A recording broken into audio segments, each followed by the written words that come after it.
My entitled parents kicked me out at 18 and left me homeless. 10 years later, they lost everything and filed for bankruptcy. They then decided to live in my house illegally while I was on vacation. Here's the story. My parents did not really want kids, and I am a 30-year-old guy. According to family members, I was an only child, and my pregnancy was mostly unintentional since my parents had said they would not have kids when they got married. Initially, I had a happy childhood, but I believe my parents were less interested in spending time with me after I began to grow out of the charming and adorable stage. They each had jobs and ran their own businesses, which they co-founded. They lived for their company, and I was always in its shadow. My grandparents and any other immediate family members who lived nearby were states away, and until I was an adult, I knew very little about them. As a result, I spent my whole childhood alone. My instructors and the TV very much raised me. By the time I was a teenager, I often spent my own birthdays alone since my parents would just give me some cash and instruct me to spend it any way I pleased. With regard to Christmas and sometimes even back to school buying, it was essentially the same. After I was 10, we would not have even had a Christmas tree if I had not persuaded my parents to purchase an artificial tree that I could assemble,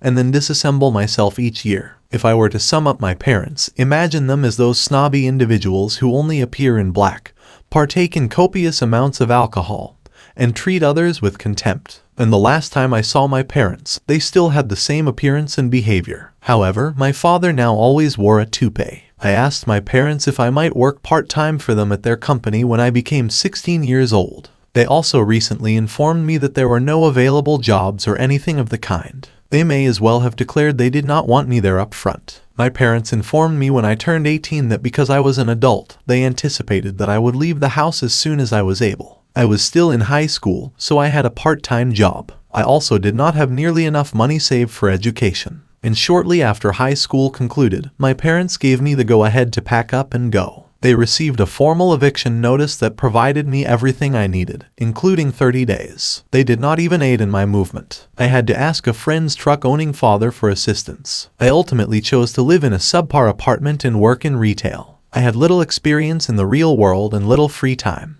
Then, after just a few months, I was let go because my boss had a vendetta against me and had been writing me up for the silliest of offenses. Even their names have faded from my memory. However, the management did not only treat me that way. I and a few other individuals also phoned corporate to voice our concerns. The manager was investigated by corporate, and they were shortly let go for a variety of reasons. Considering that it was mostly kept private, I only know a small number of them. But someone informed me that cigarette stealing was a component of it. The manager also smoked continuously. Corporate declined to rehire me and would only amend the record to reflect that I was laid off rather than fired so that my CV would remain spotless. I guess they thought I was injured or something. Because I was poor at handling my own money and could not find a stable job, I ended up being bankrupt quite quickly. So I moved out of my flat. I begged my parents again for assistance, but they refused to take me in. Not even for a little period of time to stand up again. I ended up being abandoned and spending the winter months in a tent in someone's backyard.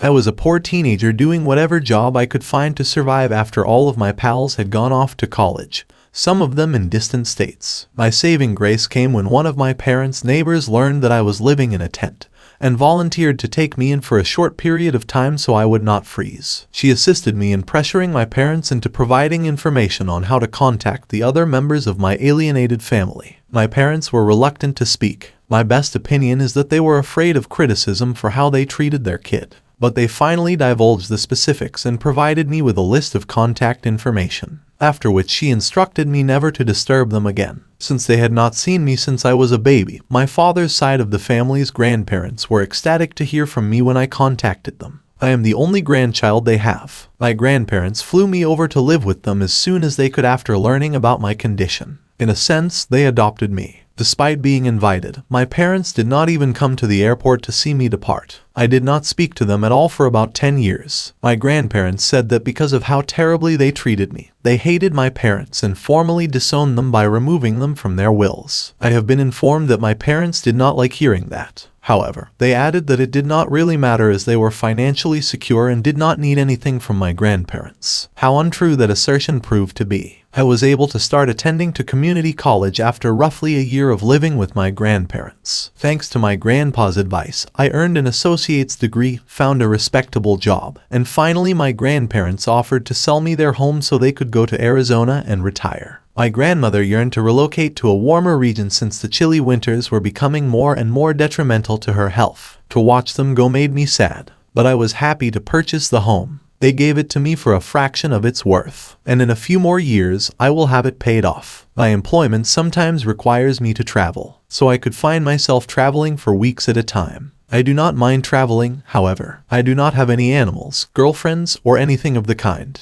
They would not fit with my current schedule. However, I will make time in a few years after I have organized a few things. I do not want to live out my days as a lonely bachelor. Then one day in late 2020, after being gone for more than 2 weeks, I returned home to see a huge white van in my driveway that I did not know. The vehicle had my parents' company's emblem on it, and I was about to dial 911 when I realized this, and I was terrified. My folks were present, yes. They had somehow broken in and were living there. And when I stepped in, they had the audacity to welcome me as if we were buddies. They refused to leave since it was grandmother and grandpa's home when I ordered them to do so. I remarked that it was no longer their home. When they retired, they sold it to me. If they had been engaged in my life in any manner, they would have been aware of it. But 10 years ago, I was abandoned with no life experience. They refused to go, and we got into a fight. It was initially his parents' residence, according to my father, and it implied that he and my mother may live there if they so desired. I entered my bedroom without stopping, shut the door, and dialed 911. When the police arrived, they were of little assistance. They were told by my parents that they had been there long enough to be considered residents, which was a total fabrication.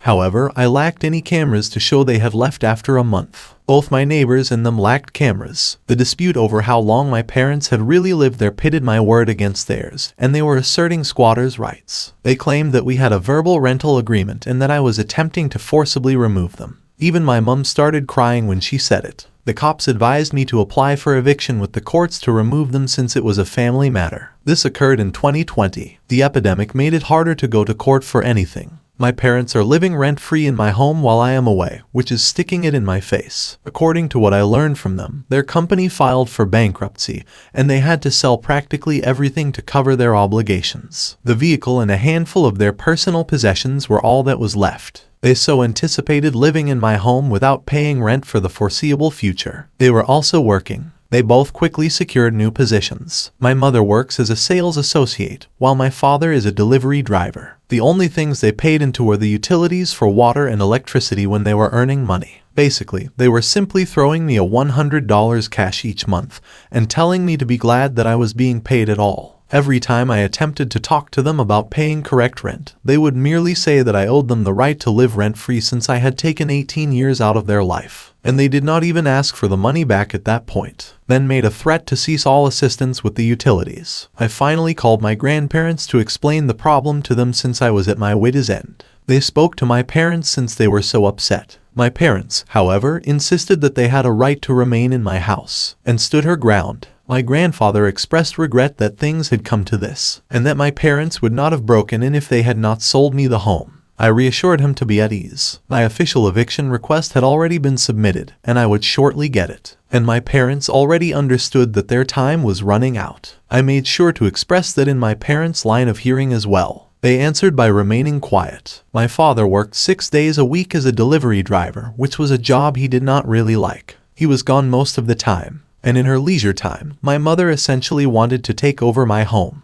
She insisted that I let her rearrange my living room and even attempted to have me give my father and her the master bedroom since, in her words, they were my parents and deserved better. They do not deserve better, and they should stop acting as if I owe them anything. I vetoed both of those things. Not that I asked to be born. Additionally, parents often have a duty to raise their own children, and all they were doing was attempting to show off their supremacy in an effort to prevent me from ejecting them. I was finally able to file a lawsuit against my parents for their squatting after 4 months, which is currently the beginning of 2021. Only because they opposed the eviction and attempted to blackmail me into rescinding it did we need to go to court. They attempted to leverage my residence by pointing out that it was originally my grandparents' home and that they were paying me $100 each month. There was, however, no formal renting arrangement. They were wise enough to avoid attempting to fabricate one since doing so would have been illegal. Due to the fact that they have no claim on my home, the court ordered that they leave within 30 days at the latest. They approached me after court and expressed disappointment in me for expelling my own flesh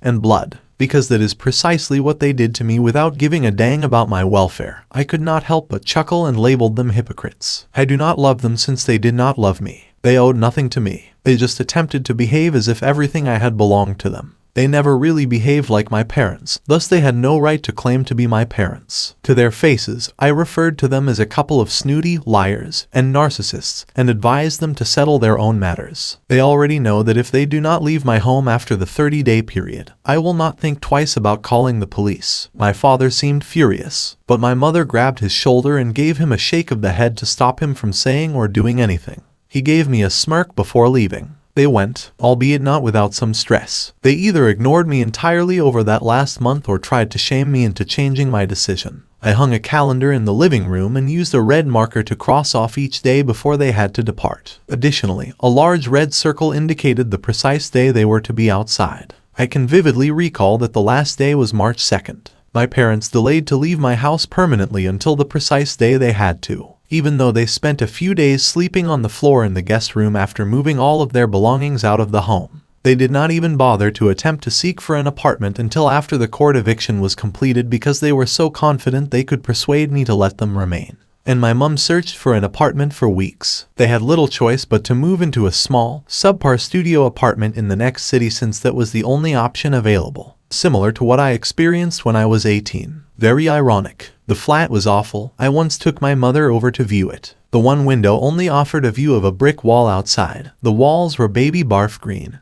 The carpet seemed to be 20 years old. There was no dishwasher, the stove was the tiniest one I have ever seen, and the toilet appeared to be in desperate need of replacement. Additionally, the barriers did nothing to muffle neighborly sounds. While we were there, two individuals were already yelling at each other in the next door apartment. My mother made a special effort to look me in the eye and suggest that I should be feeling terrible for lowering them to live in such a situation. However, I pretended to be unaware of everything till she eventually stopped. They immediately signed the lease and spent the weekend moving their little possessions into the flat. They ultimately demanded my guest room's queen bed, dresser, and flat-screen TV as well. After they spent 5 months sleeping in that room, I ordered them to simply remove the darn items because I did not want them in the home anymore. They gave me an expression that suggested they were being treated like sick people and made no more demands. I began changing the locks on all outside doors the instant they had to permanently depart. They had spent their last night in my guest room while leaving the flat with all of their belongings. As they entered the vehicle,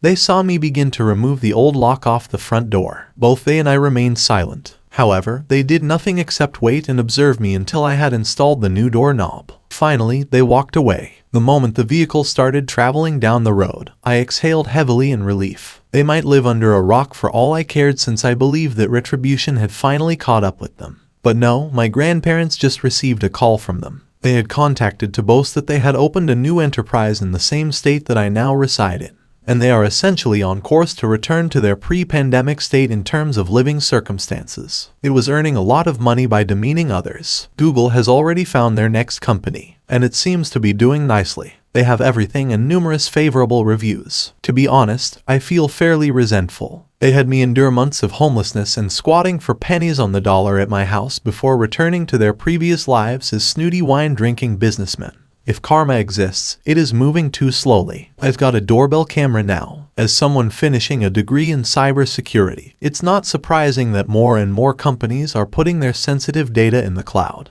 The key is to make sure that the cloud infrastructure itself is properly shielded against attack. This is no more dangerous than XYZ business storing all of their business information in Oz cloud servers. If you live with your landlord and share common space, you do not have tenancy rights or squatters' rights in their home. This is true in every devolved country. Anyone who lives with their landlord and shares common space forfeits the regular tenancy acts. The only way to disable them is with an expensive cell jammer, or physically disabling them while on camera. If someone tries to break into your house while you are inside, record it, call the police and get them kicked out. If they live with the landlord, they don't have the same rights as if they lived with the tenant. You need a big dog, maybe two, and a fence to keep them at bay. I'll use a broken one, and redneck engineer a couple of LEDs to be always on so that they'll be more fooled into believing they got the right DVR when it is broken already. Can also save it to the cloud so if they do destroy everything at the house, there is a copy online. I have small children myself, and honestly I'd be devastated beyond belief if one of them turned out this horribly, especially considering that your sperm donor had a bad example to model his behavior from.